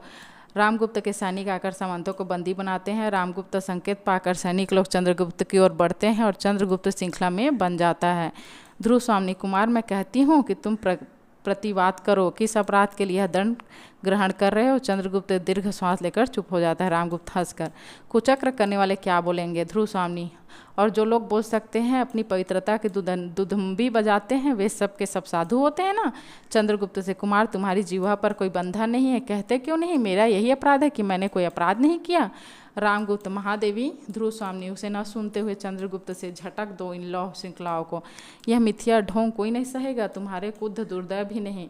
रामगुप्त डांटकर महादेवी चुप रहो। ध्रुव स्वामी कौन महादेवी राजा, क्या अब भी मैं महादेवी ही हूँ। सकराज की सैया के लिए कृतदासी की तरफ भेजी गई, वह भी महादेवी। आचार्य शिखर स्वामी देवी इस राजनीतिक चातुरी में जो सफलता। ध्रुव स्वामी पैर पटाकर चुप रहो। प्रवचना के पुतले, स्वार्थ से घृणित प्रपंच, चुप रहो। रामगुप्त तो तुम महादेवी नहीं हो ना। ध्रुव स्वामी नहीं, मनुष्य की दी हुई उपाधि लौटा देती हूँ। रामगुप्त और मेरी सधर्मिणी। ध्रुव स्वामी धर्म ही इसका निर्णय करेगा। रामगुप्त क्या इसमें भी संदेह। ध्रुव स्वामी उसे अपने हृदय से पूछे कि क्या मैं वास्तव में सहधर्मिणी हूँ। पुरोहित का प्रवेश सबके सामने देखकर चौंक जाता है। शिखर स्वामी उसे चले जाने का आदेश देता है। पुरोहित ने मैं नहीं जाऊँगा। प्राणी मात्र के अंतःस्थल में जागृत रहने वाले महान विचारक धर्म की आज्ञा मैं न टाल सकूँगा। अभी जो प्रश्न अपनी गंभीरता में भीषण होकर आप लोगों को विचलित कर रहा हूँ, मैं उसका उत्तर देने के अधिकारी हूँ। वाक धर्म शास्त्र में घनिष्ठ संबंध है। ध्रुव स्वामी आप सत्यवादी ब्राह्मण हैं, कृपा करके बतलाइए। शिखर स्वामी मैं समझाता हूँ कि यह विवाद अधिक बढ़ाने से कोई लाभ नहीं। ध्रुव स्वामी नहीं, मेरी इच्छा इस विवाद का अंत करने की है। आज यह निर्णय हो जाना चाहिए कि मैं कौन हूँ। रामगुप्त ध्रुव स्वामी निर्लजता की भी एक सीमा होती है। ध्रुव स्वामी मेरी निर्लजता का दायित्व तो क्लीव का पुरुष पर है। स्त्री की लज्जा लूटने वाले उस दस्युओं के लिए मैं। रामगुप्त रुककर चुप रहो। तुम्हारा पर पुरुष में अनुरक्त हृदय अत्यंत कलुषित हो गया है। तुम काल सर्पिणी सी स्त्री हो, तुम्हें धर्म का तनिक भी भय नहीं, शिखर इसे भी बंदी करो। पुरोहित ठहरिए महाराज ठहरिए, धर्म की ही बात है, मैं सोच रहा था। शिखर स्वामी क्रोध से, मैं कहता हूँ कि तुम चुप न रहोगे तो तुम्हारी भी यह दशा होगी। सैनिक आगे बढ़ता है, मंदाकिनी उसे रोककर, महाराज पुरुषार्थ इतना बड़ा प्रहसन, अबला पर ऐसा अत्याचार, यह गुप्त सम्राट के लिए शोभा नहीं देता। रामगुप्त, क्या देखते हो जी? सैनिक बढ़ते हैं और चंद्रगुप्त आवेश में आकर लौह श्रृंखला तोड़कर सब आश्चर्य और भय से देखते हैं। चंद्रगुप्त, मैं भी आर्य समुद्रगुप्त का पुत्र हूँ और शिखर स्वामी तुम यह अच्छी तरह जानते हो कि मैं ही उनके द्वारा निर्वाचित युवराज भी हूँ। तुम्हारी निष्ठा बसहा है, तुम अपने राजा को लेकर इस दुर्ग से सकुशल बाहर चले जाओ। यहाँ अब मैं सकराज के समस्त अधिकारों का स्वामी हूँ। रामगुप्त भयभीत होकर चारों ओर देखता है। क्या?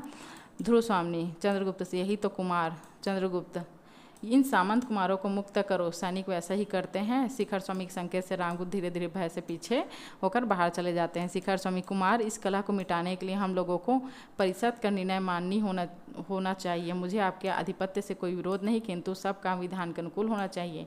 मैं कुल वृद्धों का और सामंतों का जो यहाँ उपस्थित है वो लिवा लेना चाहता हूँ। फिर वहाँ प्रस्थान करते हैं। सैनिक लोग भी मंच ले जाते हैं और सामंत कुमार अपने खड़गों खींचकर चंद्रगुप्त के पीछे हो जाते हैं। ध्रुव सामने और चंद्रगुप्त परस्पर एक दूसरे को देखते हुए खड़े हो जाते हैं। इसी समय रामगुप्त का प्रवेश होता है। सब लोग मंच पर बैठते हैं। पुरोहित, कुमार आसन ग्रहण कीजिए। चंद्रगुप्त, मैं अभियुक्त हूँ। शिखर स्वामी, बीती हुई बातों को भूल जाने में ही भलाई है। भाई भाई की तरह गले लगकर गुप्त कुल का गौरव बढ़ाइए। चंद्रगुप्त, अमात्य, तुम गौरव किसको कहते हो? वह वही जो लोग जर्जर शरीर पर अलंकारों के सजावट, मलिनता, कलुष की ढेर सारी बाहरी कुमकुम, केसर का लेप गौरव नहीं बढ़ाता।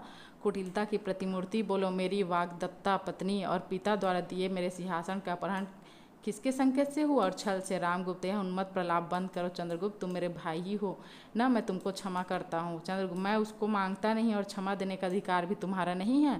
आज तुम राजा नहीं हो, तुम्हारे पाप प्रायश्चित की पुकार कर रहे हैं। न्यायपूर्ण निर्णय के लिए प्रतीक्षा करो और अभियुक्त बनकर अपने अपराधों को सुनो। मंदाकिनी ध्रुव स्वामी को आगे खींचकर, यह है गुप्त कुल की वधू। रामगुप्त, मंदाकिनी, राजा का भय मंदा का गला नहीं घोट सकता। तुम लोगों को यदि कुछ भी बुद्धि होती तो इस अपनी कुल मर्यादा नारी को शत्रु के दुर्ग में यों न भेजते। भगवान ने स्त्रियों को उत्पन्न करके अधिकारों से वंचित नहीं किया, किंतु तुम लोग दस्युवृत्ति ने उन्हें लूटा है। इस परिषद से मेरी प्रार्थना है कि आर्य समुद्रगुप्त का विधान तोड़कर जिन लोगों ने राजकिलविष किया उन्हें दंड मिलना चाहिए। शिखर स्वामी, तुम क्या कह रही हो? मंदाकिनी, मैं तुम लोगों की निजता की गाथा सुना रही हूँ। अनार्य सुन नहीं सकते। तुम्हारी प्रवचनाओं ने जिस नरक की वृष्टि की है उसका अंत समीप है। यह साम्राज्य किसका है? समुद्रगुप्त ने जिसको युवराज बनाया। चंद्रगुप्त को, इस क्लीव रामगुप्त को, जिन्हें छल और कपट सिवा करके भी इस नारी को अन्य पुरुष की अनुरागनी बताकर दंड देने के लिए आज्ञा दी। वही रामगुप्त जिसने कापुरुषों की तरह इस स्त्री को शत्रु के दुर्ग में बिना विरोध किए भेज दिया था। तुम्हारे गुप्त साम्राज्य का सम्राट है और यह ध्रुव सामने, जिसने कुछ दिनों तक तुम लोगों ने महादेवी कहकर संबोधित किया, वह क्या और कौन है? उसका कैसा अस्तित्व? तो कहीं धर्मशास्त्र हो तो उसका मुंह खुलना चाहिए। पुरोहित, शिखर, अब भी बोलने दोगे या नहीं? मैं राज्य के संबंध में कुछ नहीं कहना चाहता, वह तुम्हारी राजनीति जाने, किंतु इस विवाह के संबंध में तो कुछ कहना ही चाहिए। गुप्त कुल के एक वृद्ध, कहिए देव, आप ही तो धर्मशास्त्र के मुख हैं। पुरोहित, विवाह की विधि ने देवी ध्रुव सामने और रामगुप्त को एक भ्रांतिपूर्ण बंधन में बांध दिया है। धर्म को उद्देश्य इस तरह पद दलित नहीं किया जा सकता। माता और पिता के प्रमाण के कारण धर्म विवाह केवल परस्पर द्वेष से नहीं टूट नहीं सकते, परंतु यह संबंध प्रमाणों से भी विहीन है।